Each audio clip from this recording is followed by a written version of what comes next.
ना संघर्ष ना तकलीफ तो खाक मजा क्या जीने में। बड़े बड़े तूफान थम जाते हैं जब आग लगी हो सीने में। ऐसी आग शेरपुर के शेर शिव पूजन राय जी के सीने में लगी थी, जिन्होंने भारत माता को आजाद कराने के लिए अपने प्राणों की आहुति दे दी। नमस्कार साथियों, मैं D77 स्वागत करता हूं आपका जरा याद इन्हें भी कर लो में। तो आइए जरा याद इन्हें भी कर लो के माध्यम से शेरपुर के शहीद शिव पूजन राय जी के देश के प्रति दिए गए बलिदान के बारे में जानते हैं।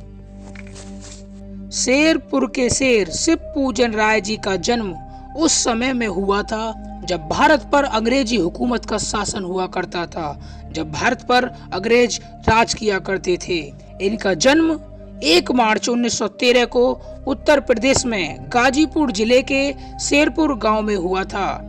आजादी का जुनून इनके सीने में भरा पड़ा था। वह गांव में डॉक्टर के नाम से भी जाने जाते थे। बात वर्ष 1942 की है। इस समय भारत में जगह जगह अंग्रेजों का विरोध हो रहा था तथा आजादी के आंदोलन में तमाम क्रांतिकारियों ने भाग लिया तथा आजादी के इस आंदोलन में शिव पूजन राय जी ने भी भाग लिया। आजादी के आंदोलन में इनके जुनून व जज्बे को देखकर वर्ष 1942 में इन्हें जिला कांग्रेस कमेटी का महासचिव चुना गया। मानव वश में शेष नहीं कुछ फिर भी मानव डरता है। मानव वश में शेष नहीं कुछ फिर भी मानव डरता है। वह मरकर भी अमर रहा जो देश की खातिर मरता है। भारत छोड़ो आंदोलन के दौरान 18 अगस्त को गाजीपुर जिले के मोहम्मदाबाद तहसील के मुख्यालय में उन्होंने तथा उनके साथियों ने इस क्रांति में भाग लिया।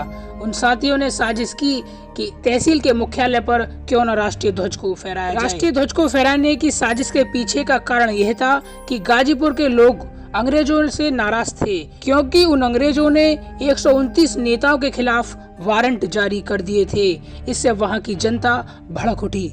अब क्या था, तहसील मुख्यालय पर राष्ट्रीय ध्वज फहराने तथा वहां रखे अंग्रेजों के खजाने पर कब्जा जमाने के लिए शिव पूजन राय जी के नेतृत्व में वहां के लोग, वहां के क्रांतिकारी आगे बढ़े। उनके सीने में जो चिंगारी दहक रही थी, उस चिंगारी को वह अंग्रेजों को दिखा रहे थे। अंग्रेज अधिकारी के बार बार मना करने के बावजूद वह क्रांतिकारी नहीं माने। उस क्रांति में शामिल लोगों ने अंग्रेजों का काफी नुकसान किया तथा ब्रिटिश अधिकारी बार बार उन्हें चेतावनी दे रहे थे, लेकिन वो नहीं माने, क्योंकि जब बात देश के ऊपर आ जाए तो मरकर ही सही भारत माता के आगे बेटे का प्यार अमर होगा। उनको तमाम चेतावनियां दी गई, लेकिन उनका उन पर कोई असर नहीं हुआ। शिव पूजन राय जी जो उस क्रांति का नेतृत्व कर रहे थे, अंग्रेज अधिकारी ने उनके सीने में लगातार 5 गोलियां उतार दी तथा शेरपुर के शहीद शिव पूजन राय जी की मृत्यु उसी क्षण हो गई। तथा शिव पूजन राय जी के साथ साथ उन अंग्रेज अधिकारियों ने 7 और लोगों को मौत के घाट उतार दिया। अपने लोगों की मौत से दुखी होकर वहां पर जनता ने भीषण आक्रोश फैला दिया। आजादी के पूरे आंदोलन में यह एक पहली ऐसी अनोखी घटना थी जब किसी एक गांव या परिवार से इतने ज्यादा लोग एक साथ शहीद हुए तथा उन्हें अष्ट शहीद कहा जाता है। अपने लोगों की मौत से भड़के हुए लोगों ने 19 अगस्त को पूरे जिले पर कब्जा कर लिया तथा अंग्रेज अधिकारियों को वहां से भागना पड़ा। अंग्रेज अधिकारियों को 3 दिन तक जिले से बाहर रहना पड़ा। शेरपुर ने अंग्रेजों से अपनी आजादी का भी ऐलान कर दिया था। मोहम्मदाबाद के आंदोलन के बाद गाजीपुर व बलिया जिले आजाद हो गए। विद्रोह की चिंगारी पूरे पूर्वांचल में फैल गई। जवाब में अंग्रेजों ने काफी बर्बरता, काफी असहनीयता का परिचय दिया।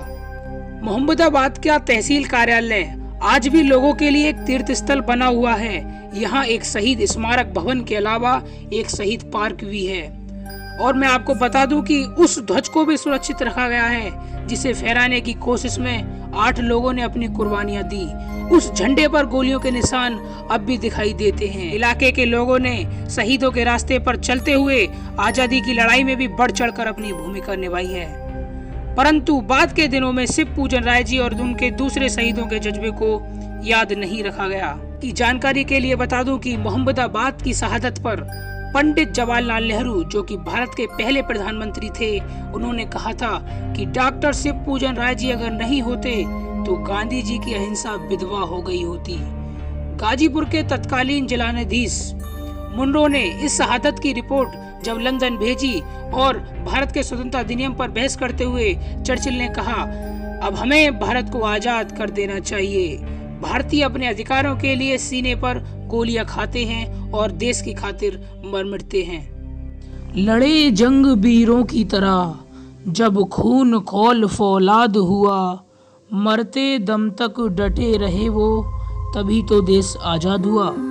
साथियों, भारत को आजाद कराने में ना जाने कितने लोगों ने अपनी कुर्बानियां दी। तो क्यों ना इन शहीद क्रांतिकारियों को याद किया जाए जिन्होंने भारत माता को आजाद कराने के लिए अपने प्राणों की आहुति दे दी।